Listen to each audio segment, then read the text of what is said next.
Chapter 20, The Hour of Triumph. Special announcement, said the loudspeaker in a pompous voice. The management of the fair takes great pleasure in presenting Mr. Homer L. Zuckerman and his famous pig. The truck bearing this extraordinary animal is now approaching the infield. Kindly stand back and give the truck room to proceed. In a few moments, that pig will be unloaded in the special judging ring in front of the grandstand where a special award will be made. Will the crowd please make way and let the truck pass? Thank you. Wilbur trembled when he heard this speech. He felt happy but dizzy. The truck crept slowly along in low speed. Crowds of people surrounded it, and Mr. Arabelle had to drive very carefully in order not to run over anybody. At last he managed to reach the judge's stand. Avery jumped out and lowered the tailgate. I'm scared to death, whispered Mrs. Zuckerman. Hundreds of people are looking at us. Cheer up, replied Mrs. Arabelle. This is fun. Unload your pig, please, said the loudspeaker. All together now, boys, said Mr. Zuckerman. Several men stepped forward from the crowd to help lift the crate. Avery was the busiest helper of all. Tuck your shirt in, Avery, cried Mrs. Zuckerman, and tighten your belt. Your pants are falling down. Can't you see I'm busy, replied Avery in disgust. Look, cried Fern, pointing. There's Henry Fussy. Don't shout, Fern, said her mother, and don't point. Can I please have some money, asked Fern. Henry invited me to go to the Ferris wheel again, only I don't think he has any money left. He ran out. Mrs. Arabelle opened her handbag. Here, she said, here's 40 cents. Now, don't get lost and be back at our regular meeting place by the pig pen very soon. Fern raced off, ducking and dodging through the crowd in search of Henry. The Zuckerman pig's now being taken from his crate, boomed the voice of the loudspeaker. Stand by for an announcement. Templeton crouched under the straw at the bottom of the crate. What a lot of nonsense, muttered the rat. What a lot of fuss about nothing. Over in the pig pen, silent and alone, Charlotte rested. Her two front legs embraced the egg sac. Charlotte could hear everything that was said on the loudspeaker, and the words gave her courage. This was her hour of triumph. As Wilbur came out of the crate, the crowd clapped and cheered. Mr. Zuckerman took off his cap and bowed. Lurvy pulled his big handkerchief from his pocket and wiped the sweat from the back of his neck. Avery knelt in the dirt by Wilbur's side, busily stroking him and showing off. Mrs. Zuckerman and Mrs. Arabelle stood on the running board of the truck.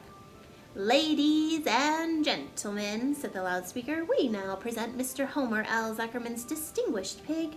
The fame of this unique animal has spread to the far corners of the earth, attracting many valuable tourists to our great state.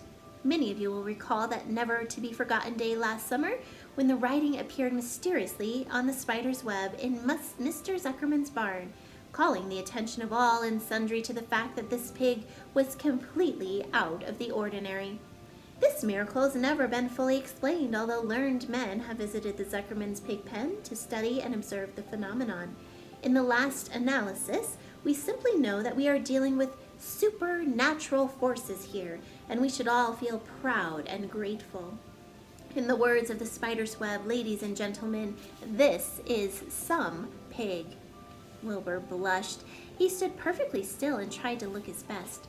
This magnificent animal, continued the loudspeaker, is truly terrific. Look at him, ladies and gentlemen. Note the smoothness and whiteness of the coat. Observe the spotless skin, the healthy pink glow of ears and snout. It's the buttermilk, whispered Mrs. Arabelle to Mrs. Zuckerman. Note the general radiance of this animal. Then remember the day when the word radiant appeared clearly on the web. Whence came this mysterious writing? Well, not from the spider. We can be rest assured of that. Spiders are very clever at weaving their webs, but needless to say, spiders cannot write. Oh, they can't, can they? Murmured Charlotte to herself. Ladies and gentlemen, continued the loudspeaker, I must not take any more of your valuable time. On behalf of the governors of the fair, I have the honor of awarding a special prize of $25 to Mr. Zuckerman, together with a handsome bronze medal suitably engraved in token of our appreciation of the part played by this pig, this radiant, this terrific, this humble pig, in attracting so many visitors to our great county fair. Wilbur had been feeling dizzier and dizzier through this long speech. When he heard the crowd begin to cheer and clap again, he suddenly fainted away. His legs collapsed, his mind went blank, and he fell to the ground unconscious. "What's wrong?" asked the loudspeaker. "What's going on, Zuckerman? What's the trouble with your pig?" Avery was kneeling by Wilbur's head, stroking him.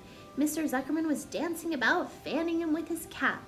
"He's all right," cried Mr. Zuckerman. "He gets these spells. He's modest and can't stand the praise."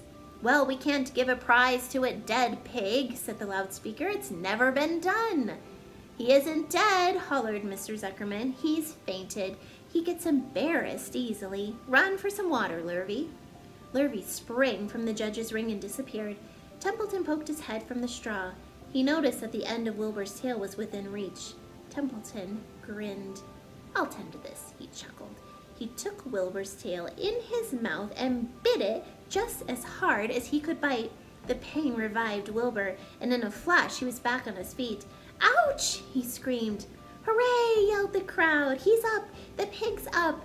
Good work, Zuckerman! That's some pig!" Everyone was delighted. Here's Wilbur, fainted. And there's Templeton, biting his tail. Nobody had seen Templeton. The rat had done his work well.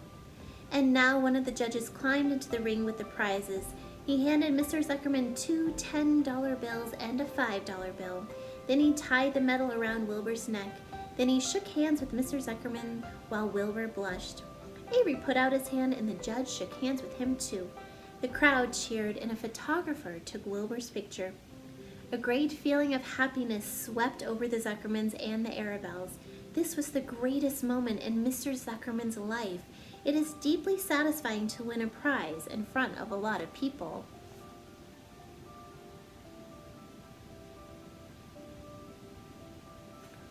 As Wilbur was being shoved back into the crate, Lurvy came charging through the crowd, carrying a pail of water. His eyes had a wild look. Without hesitating a second, he dashed the water at Wilbur, and in his excitement, he missed his aim, and the water splashed all over Mr. Zuckerman and Avery. They got soaking wet. "For goodness sake," bellowed Mr. Zuckerman, who was really drenched. "What ails you, Lurvy? Can't you see the pig's all right?" "You asked for water," said Lurvy meekly. "I didn't ask for a shower bath," said Mr. Zuckerman. The crowd roared with laughter. Finally, Mr. Zuckerman had to laugh too.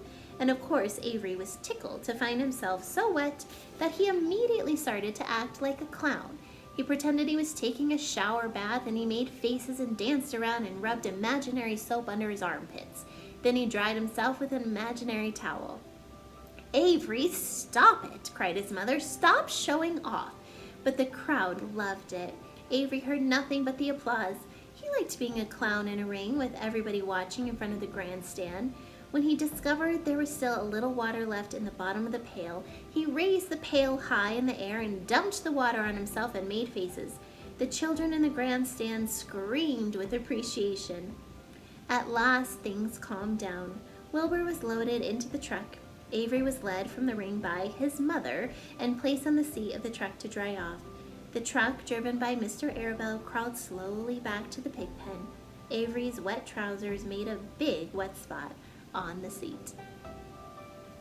And that's where we will stop today, my friends. We have our last 2 chapters to listen to tomorrow. I hope you will come back and join me for this last part of Charlotte's Web. I hope you have a wonderful day, and I will see you then. Bye!